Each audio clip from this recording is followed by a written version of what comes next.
अस्सलाम वालेकुम।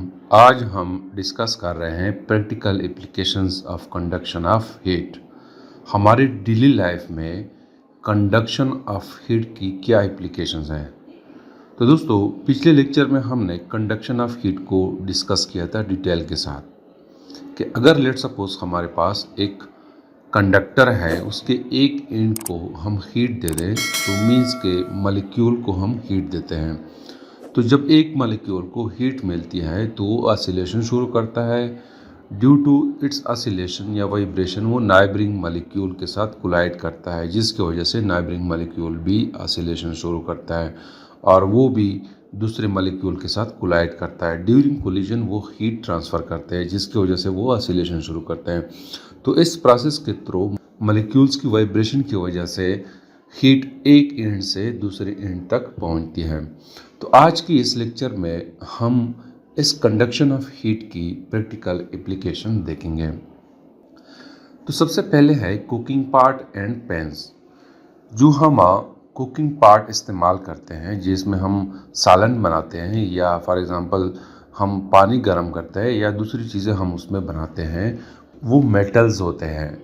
और हमें पता है कि मेटल्स में हीट जो है वो ट्रांसफ़र होती है from one place to another place. जब हम किसी पार्ट को, फॉर एग्ज़ाम्पल ये पार्ट है या ये है, इसको जब हम हीट देते हैं तो इसके अंदर जो भी पड़ा हुआ है उसको हीट मिलती है थ्रू कंडक्शन। सबसे पहले इस पार्ट को मिलती है, ये गर्म हो जाता है और फिर इससे हीट ट्रांसफ़र होती है। इसके अंदर अगर वाटर है या हम सालन बनाते हैं उसमें हीट ट्रांसफ़र होती है। सिमिलरली इसको जब हम हीट देते हैं तो ये हीट सबसे पहले इसको मिलती है, इसमें ट्रांसफ़र होती है थ्रू आउट, फिर उसके बाद इसके अंदर जो भी हम पका रहे हैं उसमें हीट ट्रांसफ़र होती है। तो it is one of the application of conduction of heat. Second application है प्लास्टिक फोम। ये जो आपको नज़र आ रहा है ये प्लास्टिक फोम है, ये भी प्लास्टिक फोम है। इसको हम डिफरेंट पर्पस के लिए इस्तेमाल करते हैं, जैसे कि आपकी बुक में दिया गया है कि प्लास्टिक फोम और फाइबर ग्लासेस जो है ये इंसुलेटर है, इसमें हीट ट्रांसफ़र नहीं होती। तो इसी वजह से हम इस प्लास्टिक फोम को हम वॉल्स के दरमियान लगाते हैं, जैसे कि आपको यहाँ पे नज़र आ रहा है। इस साइड पे ईंट है, इस साइड पे ईंट है, दरमियान में हमने प्लास्टिक फोम जो है वो लगाया हुआ है, क्योंकि ये इंसुलेटर है और इसमें स्मॉल पोर्स है, स्मॉल होल्स है इसमें, उसमें एयर ट्रैप होती है, जिसकी वजह से हमें पता है कि एयर जो है बेड कंडक्टर है ऑफ हीट। तो इसी वजह से जब बाहर से हीट आती है तो वो ट्रैप हो जाती है यहाँ इस फोम में, या अगर कमरे के अंदर हीट है तो वो बाहर नहीं जा सकती और बाहर से हीट अंदर नहीं आ सकती। तो इसी वजह से इसकी मेन एडवांटेज ये है कि समर में यानी कि गर्मियों में कमरा कूल रहता है, ठंडा रहता है, और सर्दियों में कमरा गर्म रहता है। तो it is another application of the conduction of heat. तीसरा है वायर गज। ये जो आपको नजर आ रहा है स्क्रीन पे, ये एक वायर गज है। वायर गज को हम यूनिफॉर्म हीट, किसी भी बीकर को या कंटेनर को यूनिफॉर्म हीट सप्लाई करने के लिए यूज़ करते हैं। नॉर्मली जब हम लेबॉर्ट्री में एक्सपेरिमेंट करते हैं तो हम कोई भी बीकर हो या दूसरी चीज़ हो उसको हम फ्लेम के थ्रू गर्म करते हैं। अब फ्लेम ये होता है कि अगर हम वायर गज इस्तेमाल ना करें तो फ्लेम बीकर की जिस पार्ट को भी टच करता है वो ज़्यादा गर्म हो जाता है। तो इसी वजह से हम स्टैंड के ऊपर सबसे पहले वायर गज को रखते हैं, उसके नीचे हम फ्लेम रखते हैं और ऊपर बीकर रखते हैं।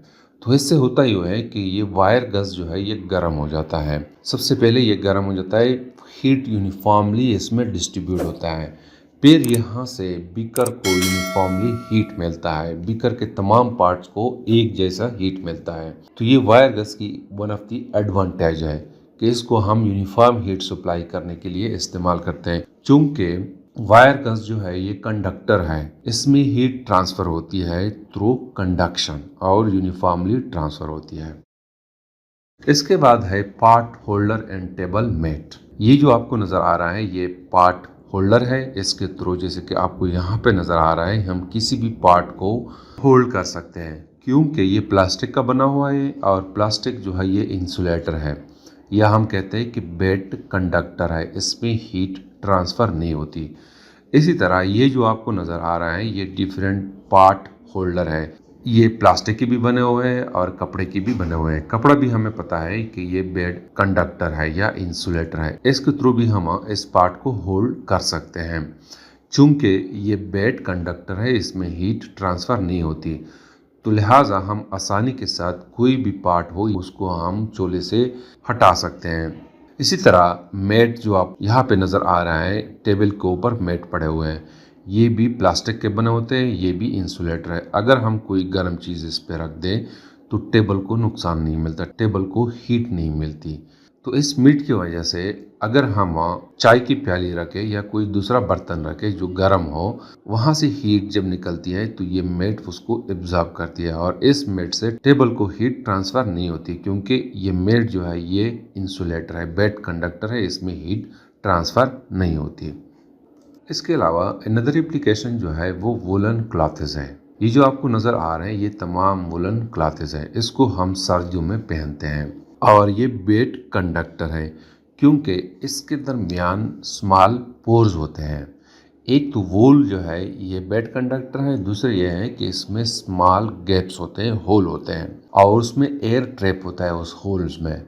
और हमें पता है कि एयर जो है ये बेड कंडक्टर है ऑफ हीट, तो लिहाजा हमारे जिस्म के अंदर जो हीट होता है वो बाहर नहीं निकलता, ट्रांसफ़र नहीं होता, चूँकि एक तो ये वूल खुद इंसुलेटर है और दूसरा इसके दरमियान जो स्मॉल गैप्स है, होल्स है, वहाँ पे एयर होता है, वो भी इंसुलेटर है। तो जब हीट हमारी बॉडी से नहीं निकलती तो हमारा जिस्म जो है वो गर्म रहता है।